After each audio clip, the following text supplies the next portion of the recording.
నేను డాక్టర్ వివేక్ వర్ధన్ వీరపనేని, శ్వాస హాస్పిటల్‌లో consultant pulmonology and allergy specialist.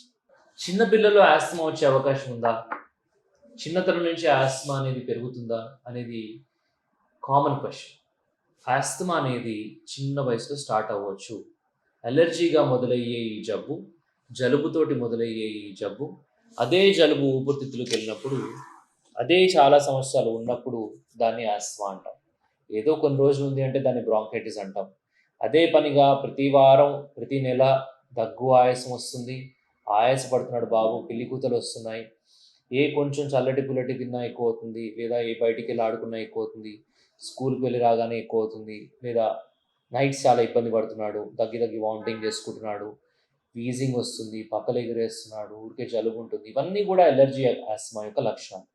అంటే ఈ ఏరియా నుంచి మొదలుపెడితే లంగ్స్ వరకు ఉండే ట్యూబ్స్ అన్నీ కూడా మనకి ఓపెన్‌గా ఉండాలి. అంటే ఇలా ఉండాలి. ఇలా ఉంటే ప్రాబ్లమ్ లేదు. హ్యాపీగా గాలి వెళ్తుంది. అదే ఈ విధంగా బ్లాక్ అయితే కొంచెం ఇబ్బంది పడతారు. అంటే కొంచెం చెస్ట్ హెవీగా అనిపియడం, టైట్‌నెస్ అనిపియడం. చిన్న పిల్లలైతే కొంచెం డిస్కంఫర్ట్ ఫీల్ అవ్వడం, కొంచెం ఇరిటబిలిటీ రావడం. ఇంకా కొంచెం స్కూల్‌లో మెట్లెక్కినప్పుడు కొంచెం ఆయాసంగా అనిపియడం. బ్యాగ్ ఏసుకొని ఎక్కినప్పుడు ఇంకా కొంచెం ఎక్కువగా అనిపియడం. ఇలా ఉన్నట్టయితే ఇంకా ఎక్కువ ఇబ్బంది పడతారు. అంటే నార్మల్‌గా ఇలా ఉండాల్సిన ఇలా అయితే గనక చాలా సఫోకేటింగ్‌గా అనిపిస్తుంది గదా! సో, అప్పుడు దగ్గు, ఆయాసం బాగా పెరుగుతాయి.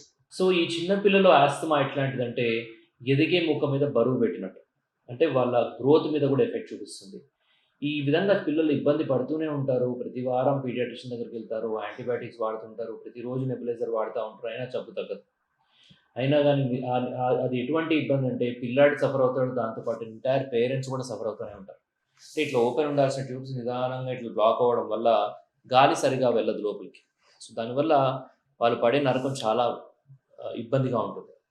సో, ఈ విధంగా మీరు ఎవరైతే సఫర్ అయితున్నారైతే గనక ఈ విధంగానే తీసేసి ఒకవేళ నేను చెప్పిన ఈ లక్షణాల్లో మీ పిల్లలకు గానీ, మీకు తెలిసిన వాళ్ళ పిల్లలకు గానీ ఉన్నట్టయితే గనక వాళ్ళకి ఏదో ఒక అలర్జీ అనేది వాళ్ళని ఇబ్బంది పెడుతున్నట్టే లెక్క. అది మనం ఎంత త్వరగా ఐడెంటిఫై చేసి, ఎంత త్వరగా ట్రీట్ చేస్తే వాళ్ళంత హ్యాపీగా నిద్రపోతారు.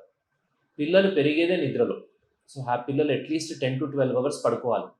అలాంటిది ఒక గంట కూడా పీస్‌ఫుల్‌గా పడుకోలేకపోతున్నాడంటే గ్రోత్ ఎఫెక్ట్ అవ్వదా? డెఫినిట్‌గా ఎఫెక్ట్ అవుతది. గ్రోతే కాదు, నెక్స్ట్ డే కూడా ఎఫెక్ట్ అవుతది. అంటే తను ఈ నైట్ సరిగ్గా స్లీప్ లేకపోవడం వల్ల స్కూల్‌లో నిద్రపోతాడు. కంప్లెయింట్స్, సరిగ్గా నేర్చుకోలేడు, బిహేవియరల్ అబ్నార్మాలిటీస్, కొంచెం ఇరిటబిలిటీ ఎక్కువుంటుంది వాళ్ళకి, కోపం ఎక్కువొస్తుంది. సో, ఈ విధంగా ఈ పిల్లలు సరిగ్గా ఆస్త్మా ట్రీట్మెంట్ ఇవ్వకపోతే వాళ్ళు సరిగ్గా గ్రో అవ్వలేరు. కొంతమంది అంటారు, చిన్న పిల్లల్లో ఆస్త్మా తగ్గిపోతది. 6 ఇయర్స్ రాగానే తగ్గిపోతది. 12 ఇయర్స్ రాగానే తగ్గిపోతది. ఇంకొంతమంది 18 ఇయర్స్ వరకు టైమ్ ఇస్తారు. 18 ఇయర్స్ రాగానే తగ్గిపోతదని అని it's like a wild guess. ఈ గెస్‌ల మీద మనం ట్రీట్మెంట్ ఇచ్చే డేస్ కాదివి. వాళ్ళ ఉద్దేశ్యం ఏంటంటే, ఈ జలుబులాగా ఉండేది జలుబు పోతదని అంటారు. అవుతది కొంతమందికి. అలర్జీ అనేది అలర్జిక్ మార్చ్ అంటాం. ముక్కు నుంచి స్లోగా ఎలర్జీ అనేది లంగ్స్‌లోకి వెళ్తది. ఆ తర్వాత ముక్కుకు జలుబులు పెద్దగా రావు. కానీ ఆ జబ్బు ఎక్కడికి పోదు, లంగ్స్‌లోకే వెళ్తుంది. అప్పుడు వాళ్ళకి మామూలుగా తిరిగే రోజు యాక్టివిటీస్‌లో తెలీదు. మెట్లెక్కినప్పుడు, లేకపోతే రన్ చేసినప్పుడు, ఈ అగరబత్తి, పర్ఫ్యూమ్స్ యొక్క వాసన పీల్చినప్పుడు, ఎవరైనా పర్ఫ్యూమ్ వేసుకొని వచ్చినప్పుడు వాళ్ళు పడే బాధ. దాని తర్వాత వాళ్ళు ఈ ఎనీ స్మెల్, స్మోక్ డస్ట్‌కి ఎక్స్‌పోజ్ అయినప్పుడు ఏదో ఒక విధంగా సఫర్ అవుతారు. దగ్గు రావచ్చు, ఆయాసం రావచ్చు. అండ్ పిల్లల్లో చాలా కామన్ ఏంటంటే కాఫ్ ఉంటుంది.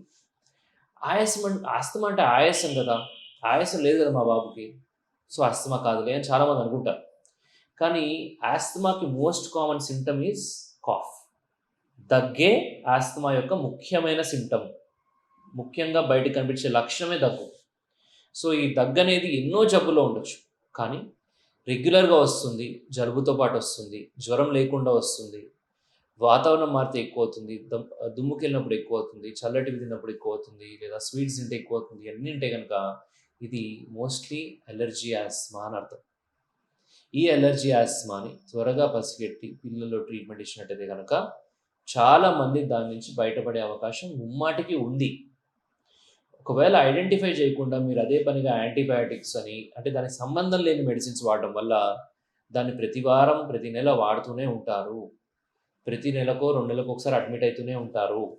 ప్రతిరోజు నెబులైజర్ వాడుతూనే ఉంటారు. సో, ఈ జాగ్రత్తలన్నీ పాటించండి. మెడిసిన్స్ కరెక్ట్‌గా యూజ్ చేయండి. అయినా తగ్గకపోతే ఒక పల్మనాలజిస్ట్‌ని సంప్రదించండి. తగ్గట్టుగా దానికి తగిన టెస్ట్ గానీ, ట్రీట్మెంట్ గానీ చేసుకున్నట్టయితే గనక అసలు మూల కారణం ఏంటి? ఎందుకొస్తుంది? ఇంట్లో వాళ్ళకి ఇంకెవరికన్నా ఉందా ఇదే జబ్బు? అంటే పిల్లల్లో ఉంటే పెద్దల్లో కూడా చెక్ చేసుకోవాలి. అంటే వాళ్ళలో కూడా ఎవరికైనా జలుబుందా? ఆయాసం ఉందా? ఎటువంటి అలర్జీ లక్షణాలు ఉన్నా గానీ జెనెటిక్‌గా జన్యుపరంగా వాళ్ళ ప్రతి ఒక్క కణంలో అది రికార్డ్ అయ్యి ఉంటుంది.